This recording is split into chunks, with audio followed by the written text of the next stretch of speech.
The massive viewing window showed nothing but stars and the distant glow of 3 moons. Jake Morrison pressed his face against the cool metal wall and watched the lights drift by. Everything here was too clean, too quiet, too perfect. Back home, on Earth, there was always noise. Cars honking, dogs barking, people yelling. Here on the Harmony's Edge station, even the air recyclers whispered. Jake pulled his hands away from the window and walked down the corridor toward his next class. His boots made soft sounds on the polished floor. Other students moved past him in the hallway, but none of them looked human. A tall creature with blue skin and 4 arms nodded at him. Jake nodded back, still getting used to the strange politeness.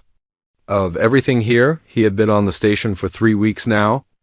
Earth had sent 12 humans to join the Galactic Educational Exchange Program. Jake was the youngest at 17. The program was supposed to help different species understand each other. So far, Jake mostly felt confused and homesick. The door to advanced design biology class slid open with a quiet hiss. Jake walked inside and found his usual seat in the back row. The classroom was huge, with curved walls and floating lights that adjusted their brightness based on which species needed to see better. There were 23 students in the class, representing 12 different species from across the galaxy. Jake recognized most of them by now. There was Kretok, who looked like a giant praying mantis and always asked too many questions. Next to him sat 2 veterinary twins whose scales changed color when they got excited. In the front row, a small creature that looked like a walking mushroom took careful notes with 3 different hands. Instructor Veltar entered the room, his crystalline body catching the light and throwing rainbows across the walls. He was 8 feet tall and looked like he was made of living glass. When he spoke, his voice came from everywhere at once through their translation devices. "Today we will practice proper interspecies contact protocols," Veltar announced. His body glowed brighter as he spoke. Physical interaction between different species requires great care. What seemed safe to one being might be deadly to another. Jake shifted in his seat. He had heard this speech before. Everything here was about being careful, following rules, avoiding problems. On Earth, kids his age were playing football, climbing trees, swimming in rivers that might have snakes. Here, touching someone from another species required a safety briefing.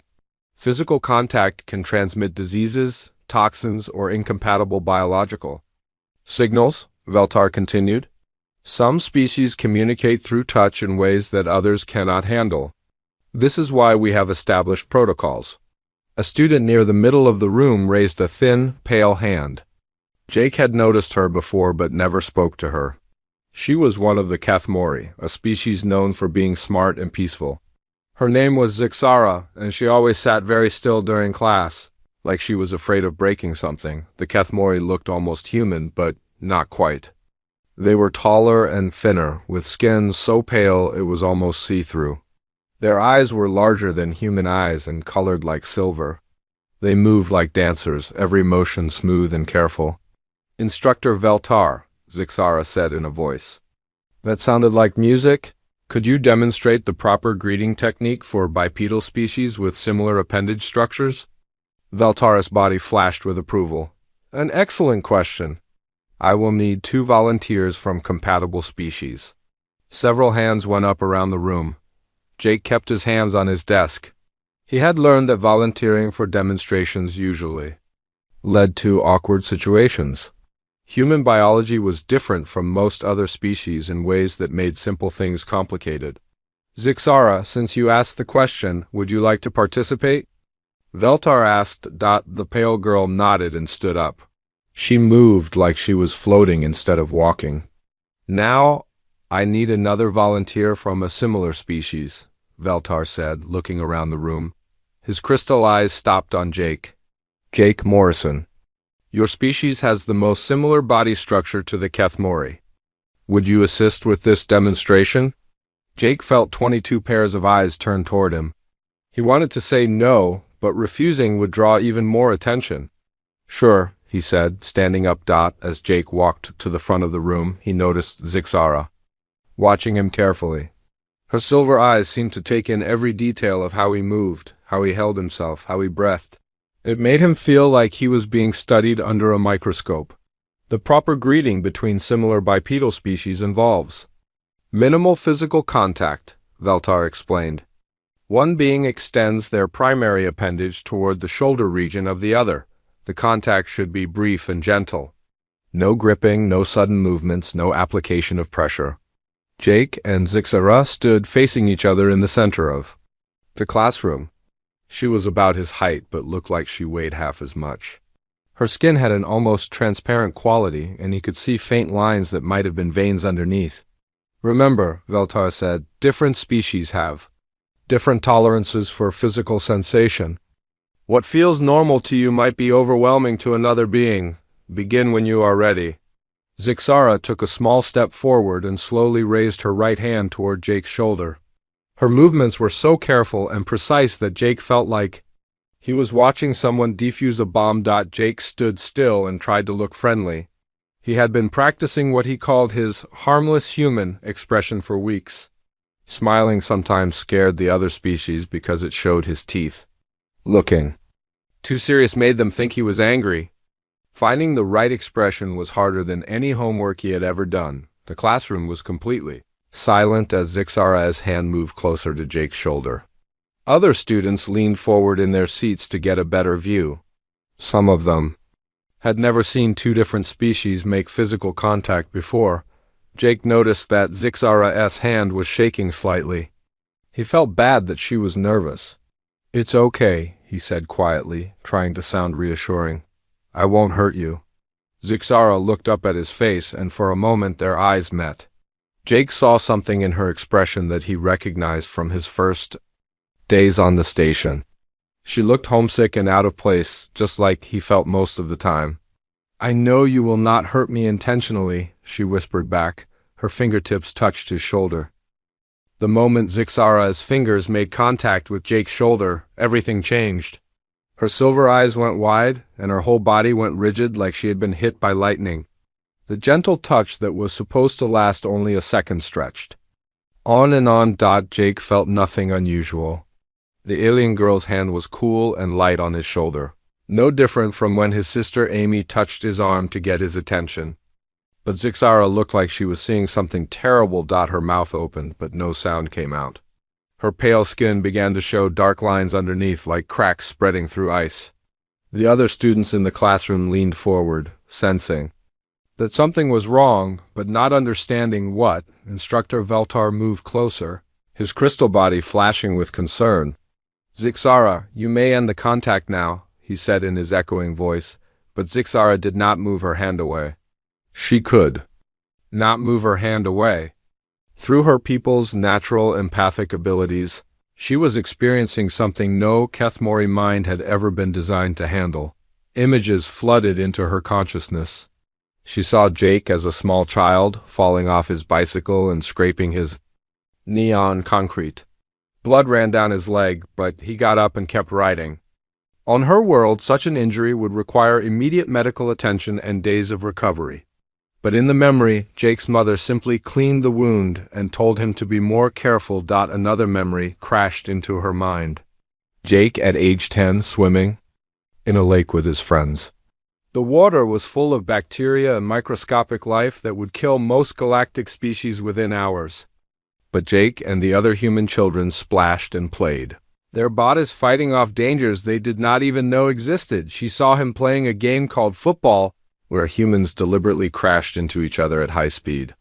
She felt the impact through his memory, the bone-jarring collision that would shatter a Kethmori skeleton. But Jake got up, shook his head, and kept playing. The memories kept coming faster. Jake hiking through a forest where poisonous snakes hid in the undergrowth. Jake eating food that contained bacteria cultures his species used for flavor. Jake sleeping through thunderstorms that produced electrical discharges powerful enough to kill, but worse than the physical dangers were the emotional ones. Zixara experienced the constant low-level stress that humans carried without even noticing, the background awareness that death could come from anywhere at any time, the psychological conditioning that allowed them to function while living under such pressure. She felt Jake's memories of watching news reports about natural disasters, wars, and accidents. Events that would traumatize most species for generations were just part of daily life for humans. They watched, felt sad for a moment, then went about their business. Through the empathic connection, Zixara experienced what it felt like to live with a human nervous system. The flood of stress hormones that Jake's body produced during a normal day would be enough to kill a Kethmori. The adrenaline rush he felt during exciting moments was like being poisoned. She saw his memories of competitive sports, where humans pushed their bodies to the breaking point for fun. She felt the burn in his muscles, the gasping for breath, the heart rate that would cause cardiac arrest in her species. But in the memories, Jake was smiling. The worst part was realizing that none of this seemed unusual to Jake. The dangers, the stress, the constant threat of death from his environment, he thought it was normal. He had no idea that he was living through what other species would consider extreme survival conditions every single day. Zixara's legs began to shake. The weight of gravity that Jake lived with every moment of his life pressed down on her through the empathic link. On her world, artificial gravity was kept at a gentle level that would not strain their delicate bones. But Jake had grown up under crushing force that would flatten most galactic species. She tried to pull her hand away from his shoulder, but her muscles would not obey. The connection was too strong now, the flood of human experience too overwhelming for her nervous system to process. More memories poured in. Jake working out at a gym, deliberately tearing his muscle fibers so they would grow back stronger. Jake getting vaccinations, allowing doctors to inject controlled diseases into his body to build immunity. Jake eating spicy food that would burn holes in alien digestive systems. Through it all, she felt his emotions. Not fear or despair, but a strange kind of joy. Humans enjoyed their dangerous world. They sought out challenges, took risks for pleasure, turned survival into games and sports. Jake noticed that something was wrong. Zixara's hand felt different on his shoulder, heavier somehow. Her silver eyes were unfocused, staring at something he could not see. Small tremors ran through her body. "Hey, are you okay?" he asked, his voice full of genuine concern. The kindness in his voice was the final shock to Zixara's system. This being who carried the memories of 1,000 near-death experiences, who lived every day under conditions that would kill her in minutes, who had been forged by a world that showed no mercy. He was worried about her comfort. The contradiction broke something in her mind. She tried to speak but could only make a small gasping sound. Her empathic abilities, designed to create understanding between beings, instead showed her the vast gulf between human and Kethmori existence. "I cannot," she whispered, her voice barely audible through the universal translator. "How do you? The weight, the pressure. How do any of you survive?" Jake looked confused. "Survive what?" His genuine puzzlement at her question made everything worse. He did not understand what she was experiencing because to him, the memories she was seeing were just ordinary life. The trauma that was destroying. Her mind was his normal Tuesday. Other students began to murmur in their seats. They could see that something was happening to Zixara, but they did not understand what physical contact between species could do to an empath. Zixara's breathing became rapid and shallow. Dark veins became more visible under her translucent skin as her cardiovascular system struggled to cope. Her people's hearts were not designed to handle the stress responses she was experiencing through Jake's memories. "Please," she gasped, looking up at Jake with eyes full of terror and wonder. "How do you bear it all?" Jake reached out instinctively to steady her, but Instructor Veltar's voice boomed across the classroom. "Do not touch her again. You are overwhelming her neural pathways," but the damage was already done. Through that simple shoulder touch, Zixara had experienced what it meant to be human, and the knowledge was tearing her apart. Zixara's legs gave out completely. She collapsed to her knees on the classroom floor, her hand finally breaking contact with Jake's shoulder, but the damage was already done. The empathic connection had burned pathways into her mind that would not close. Jake dropped down beside her immediately. "What's wrong? What happened?" His voice carried the same concern he would show for any injured friend back home. He had no idea that his very presence was making things worse. The other students stared in fascination and horror. They had never seen anything like this before. Zixara was curled up on the floor, shaking like she was freezing cold. Her silver eyes darted back and forth, seeing things that were not there. "Stay back!" Instructor Veltar commanded, his crystal body flashing red with alarm. "All students remain in your seats. Jake Morrison, do not touch her again under any circumstances." But Jake could not understand why. Back on Earth, when someone was hurt, you helped them. You did not stand around watching. Every instinct in his body told him to reach out, to comfort, to do something useful. Zixara clutched her head with both hands. The human memories were still flooding through her consciousness in waves.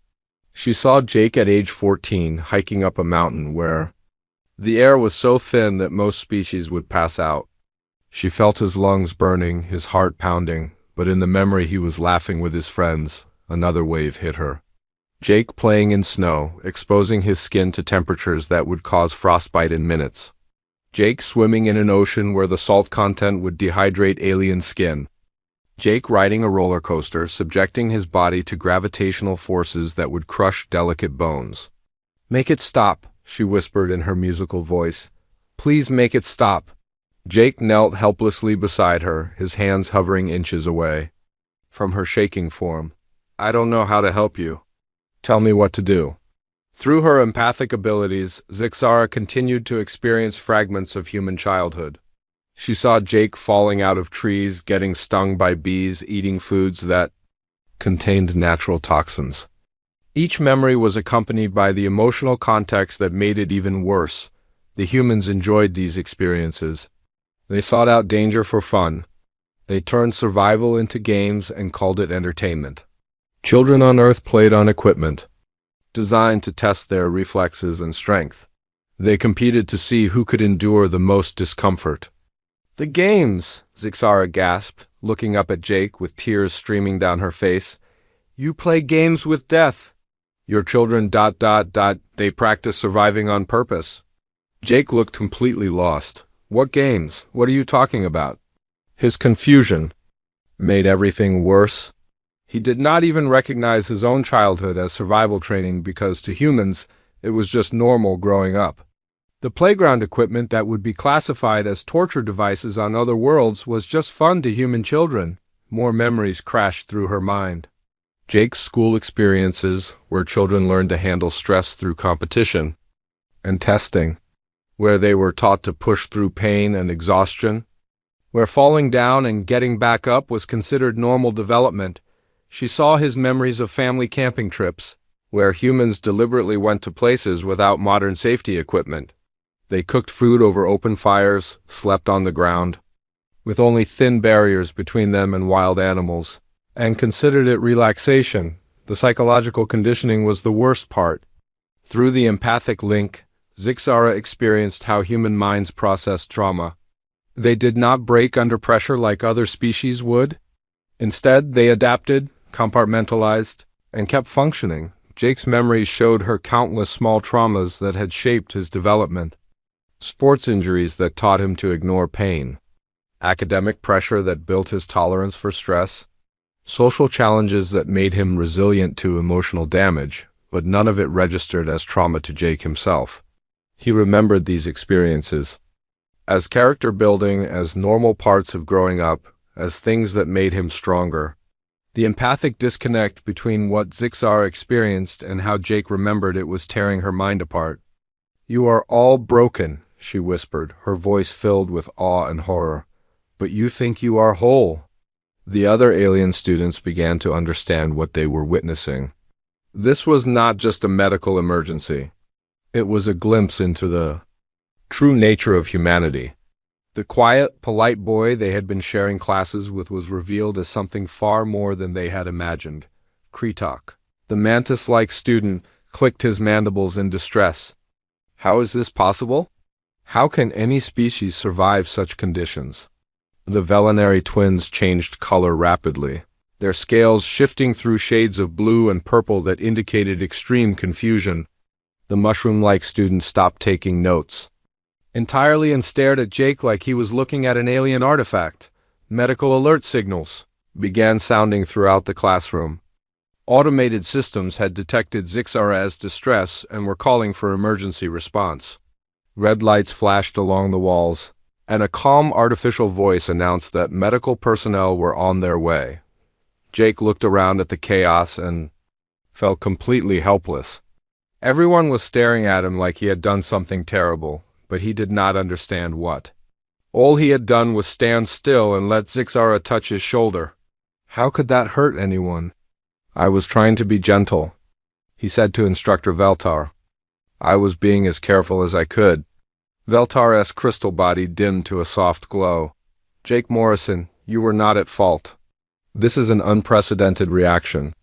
Your species and hers are more incompatible than our tests predicted. But Jake barely heard the instructor's words. He was focused on Zixara, who was still shaking on the floor. Through her empathic abilities, she was trapped in a loop of human memories that her mind could not process or forget. She saw Jake's sister Amy wrestling with their dog, an activity that would be classified as mutual combat on most worlds. She experienced Jake's memory of riding his bicycle through city traffic, surrounded by vehicles that could kill him instantly if their operators made small mistakes. The empathic feedback was showing her not just what humans did, but how they felt about doing it. The joy, the excitement, the casual acceptance of risks that would paralyze other species with fear. Humans did not just survive their dangerous world, they embraced it. Medical drones arrived and began scanning Zixara's vital signs. The readings showed extreme psychological distress, but her body was physically unharmed. The damage was purely mental, caused by exposure to experiences her species had never evolved to understand. Dr. Lisa Shang, the human medical officer assigned to the station, rushed into the classroom. She took one look at the situation and immediately understood what had happened. Empathic overload, she said quickly to Veltar. She's experiencing human psychological conditioning through direct neural contact. Her species was not designed to process this kind of information. Jake looked up at Dr. Chang with desperate eyes. Can you help her? Can you make it stop? Doctor. Chang knelt beside Zixara and began working with the medical equipment. We can sedate her nervous system and try to break the empathic feedback loop. But Jake, you need to understand something. What she experienced was not your fault, but it was real. She saw what it means to be human from the inside. As the medical team worked to stabilize Zixara, Jake finally began to grasp the magnitude of what had happened. The gentle touch that seemed so harmless to him had accidentally revealed the true nature of humanity to a species that lived in a completely different reality.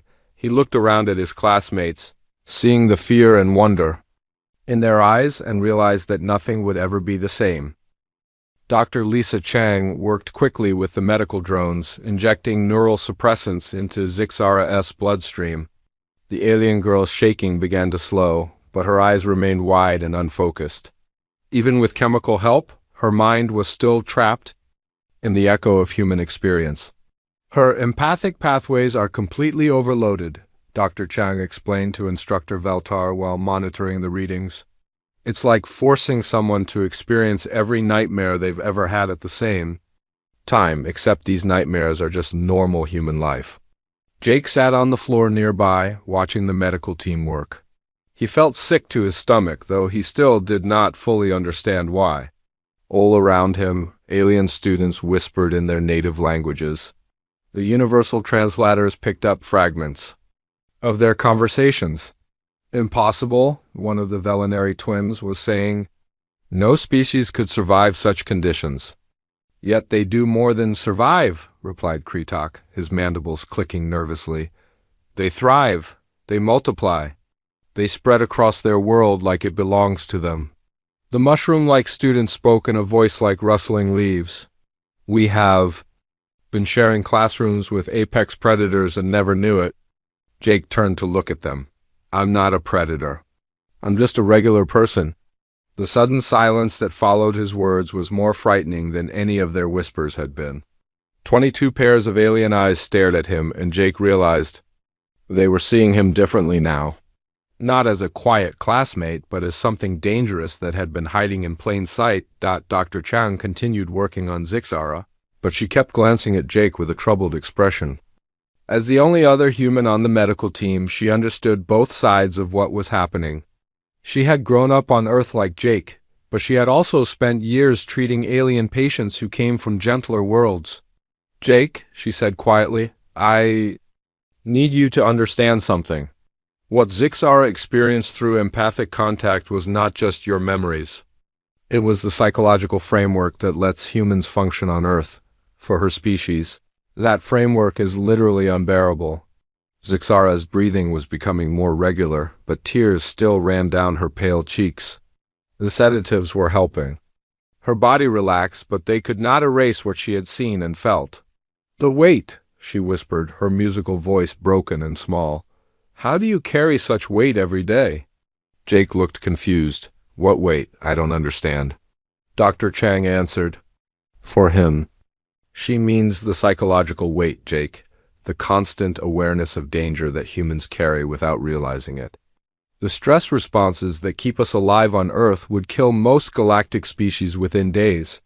Through the chemical haze of the sedatives, Zixara continued to speak in fragments. "Your children play games where they could die. They jump from high places for fun. They compete to see who can endure the most pain." "Those are just normal games," Jake said weakly. "No," Zixara gasped, trying to sit up despite the medical restraints. "Nothing about your species is normal. You eat poison for pleasure. You expose yourselves to radiation to change your skin color. You deliberately damage your bodies to make them stronger." The other students listened in growing horror as Zixara described what she had experienced through the empathic link. Each revelation made them look at Jake with more fear and fascination. "They build cities in places where the ground shakes and destroys everything," Zixara continued. "They live next to mountains that spew fire and toxic gas. They plant crops in soil that floods every year and call it good farming land."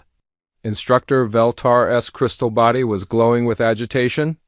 "Zixara, you must rest. These experiences are not real anymore. They are echoes." "But they are real," she insisted, looking directly at Jake. "Every day of your life, you wake up and choose to keep existing in conditions that would kill anyone else. And you do it without thinking about it. You do it because to you it is normal." Jake felt a strange mix of pride and shame hearing her words. Part of him wanted to defend humanity, to explain that Earth was not as bad as she made it sound. But another part of him was beginning to understand that maybe it really was that bad, and humans had just gotten so used to it that they could not see it anymore. Dr. Chang finished adjusting the medical equipment and stood up. "Her vital signs are stabilizing, but the psychological impact will take much longer to heal. She needs to be moved to the medical bay for extended treatment." As the medical drones prepared to transport Zixara, she reached out and grabbed Jake's wrist. Her grip was weak, but her silver eyes were intense and focused. "You said you would not hurt me," she whispered. Jake felt his heart break a little. "I didn't mean to. I never wanted to hurt anyone." "I know," Zixara said, her voice getting softer as the sedatives took stronger effect. "That is what makes it so terrible. You are kind and gentle by human standards, but human standards are beyond what most beings can comprehend." She was quiet for a moment, then spoke again with great effort. "In my world, we spend our lives seeking harmony and peace. We avoid conflict, prevent suffering, protect the weak, but your people learn to find peace within chaos. You make harmony with violence. You create beauty from destruction." The medical drones began to lift her onto a transport platform, but she kept talking. "It is magnificent and awful at the same time. You are walking miracles of survival, but you think you are just ordinary." As they carried her out of the classroom, Zixara looked back at Jake one last time. "You asked me what weight you carry. It is the weight of being forged by a world that offers no mercy. Your ancestors did not just survive your planet. They conquered it. And in doing so, they became something unprecedented in the galaxy. The classroom door closed behind the medical team, leaving Jake alone with his alien classmates and Instructor Veltar. The silence stretched on for a long time. Finally, Kretok spoke. "Jake Morrison, how many humans are there on your world?" Jake thought about it. "About 8 billion, I think." The mantis-like alien's mandibles clicked rapidly. 8 billion apex predators all living together on one planet. "We're not apex predators?" Jake protested weakly. "What do you call a species that dominates every environment on their world?" asked one of the Velinary twins. "What do you call beings that reshape entire continents to suit their needs?" Jake had never thought about humans that way before. Earth, people complained about traffic jams and bad weather and having to go to work. Nobody acted like they were conquering anything. Instructor Veltar finally spoke, his voice softer than usual. "Class is dismissed for today. All students report to your counselors for debriefing. This incident will require extensive analysis." As the other students filed out of the classroom, they gave Jake a wide berth. Not because they hated him, but because they were afraid of accidentally triggering whatever had just happened to Zixara. Jake remained sitting on the floor long after everyone else had left. For the first time in his life, he was beginning to understand what it meant to be human. And the knowledge was almost as overwhelming for him as it had been for Zixara. 3 days passed before Jake was allowed to visit Zixar in the medical bay. During those 3 days, everything on the station changed. Word of the incident had spread throughout the educational exchange program. Alien students who had never paid attention to the humans before now watched them constantly. Jake walked through the corridors and noticed how other beings moved away from him. Not running, but stepping aside, creating space. The casual friendliness he had started to build with his classmates was gone. In its place was a careful respect that felt almost like fear. Dr. Chang met him at the entrance to the medical bay. "She's stable now," the doctor explained. "The empathic feedback has stopped, but the memories she absorbed are permanent. She carried them for the rest of her life." Jake felt the weight of guilt settle heavier on his shoulders. "Is she angry at me?" "See for yourself," Dr. Chang said. Leading him inside, the medical bay was quiet and sterile, filled with equipment designed to treat dozens of different species. Zixara lay on a bed near the window, looking out at the stars. She seemed smaller than before, more fragile, like the experience had worn something away from her. "Hello, Jake," she said without turning around. Her musical voice was different. Now, carrying undertones of something that had not been there before, Jake sat in a chair beside her bed. He had brought gifts, things from his quarters that he thought might comfort her. A small flower from the station's botanical garden, a drawing he had made of Earth's moon, and a datapad with music from his home planet. "I brought you some things," he said quietly. "I wanted to apologize. I never meant for any of this to happen." Zixara finally looked at him. Her silver eyes held depths they had not possessed before. She had seen too much, understood too much, for her gaze to ever be innocent again. "You did not hurt me intentionally," she said. "But your very existence is both beautiful and terrifying. Your species has survived by becoming something we never imagined possible." Jake set his gifts on the table beside her bed. "Dr. Chang says you'll remember everything you saw, all my memories." "Not just your memories," Zixara corrected him. "I experienced what it feels like to have a human mind, to carry human instincts, to live with human psychology. It was like being given the tools for survival that no other species possesses." She sat up slowly, moving with the careful precision her people always used. "Jake, do you know what your planet is classified as in galactic databases?" Jake shook his head. "Class 12 Deathworld. That is the highest classification. It means your planet is so dangerous that most species would die there within hours. There are only 17 Class 12 worlds known to exist in the galaxy." Jake tried to process this information. "But people live normal lives on Earth. Kids go to school, families have picnics, old people retire and garden." "Yes," Zixara said, and there was wonder in her voice. "That is exactly what makes your species so remarkable. You have normal lives on a world that should be impossible to inhabit. She picked up the drawing he had made of Earth's moon. This represents something that most beings cannot understand. Your ancestors looked up at a dead rock in space and decided to visit it. Not because they needed to, but because they wanted to. They strapped themselves to controlled explosions and threw themselves into the void for curiosity. Jake had never thought about the moon landing that way before.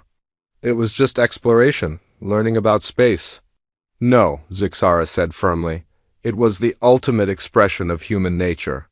Taking impossible risks for the sake of knowledge. Turning certain death into an adventure. She was quiet for a moment, looking at the flower he had brought. In the 3 days since our contact, I have been studying human history through the station's databases. Everything I learned confirms what I experienced through your memories. Jake waited for her to continue. Your species has survived ice ages that lasted thousands of years. You have endured volcanic eruptions that blocked out the sun. You have lived through plagues that killed most of your population. And every time you rebuilt, you adapted, you grew stronger. She touched the flower gently with one finger. Other species, when they face extinction events, either die or flee to safer worlds. Humans choose a third option. You change yourselves to match the challenge. Jake felt strange hearing her describe humanity this way. We just did what we had to do to survive. That is the point, Zixara said, looking at him intently. To you, impossibly difficult survival is just what you had to do. To the rest of the galaxy, it is miraculous. She activated the datapad and listened to a few seconds of the music he had brought. The sounds were alien to her ears, but she smiled. Slightly. Even your art reflects this. Your music, your stories, your games, they are all about conflict and resolution. About facing challenges and overcoming them. Jake nodded slowly. I guess we do like stories about heroes who win against impossible odds. Because those are the only stories your species knows how to tell, Zixara said. Your entire civilization is built on the idea that impossible problems have solutions if you are willing to pay the price to find them. A nurse drone approached to check Zixara's vital signs. She submitted to the examination patiently, then continued talking. The other students have been asking me questions, she said. They want to understand what I learned about humans.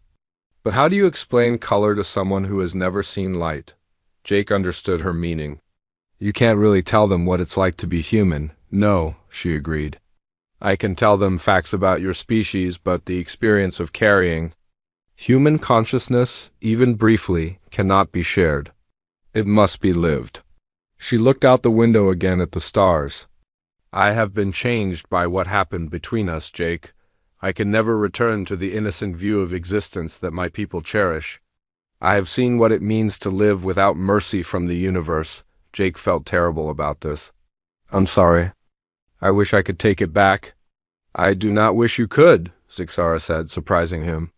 What I experienced was horrible and wonderful at the same time. I learned that there are kinds of strength I never knew existed. I saw what beings can become when they refuse to surrender to impossible circumstances. She turned to face him fully. Jake, in the time it took our instructor to blink, you showed me what it means to be forged by a world that offers no mercy. Your ancestors did not just survive your planet. They made it home. And in doing so, they became something unprecedented in the galaxy. Jake sat quietly, finally beginning to understand the magnitude of what humans represented to other species. I want to stay in contact with you, Zixara continued. Not as an empathic link, but as friends. I want to learn more about your people, your world, your way of thinking. Will you teach me? Jake smiled for the first time in 3 days. I'd like that. But you should know, I'm still figuring out what it means to be human myself. Then we can learn together, Zixara said. Outside the medical bay window, the stars continued their ancient dance. Among them was a small yellow star with a blue-green planet, where 8 billion apex predators lived ordinary lives on an extraordinary world, and for the first time, one of them was beginning to understand just how extraordinary that really was.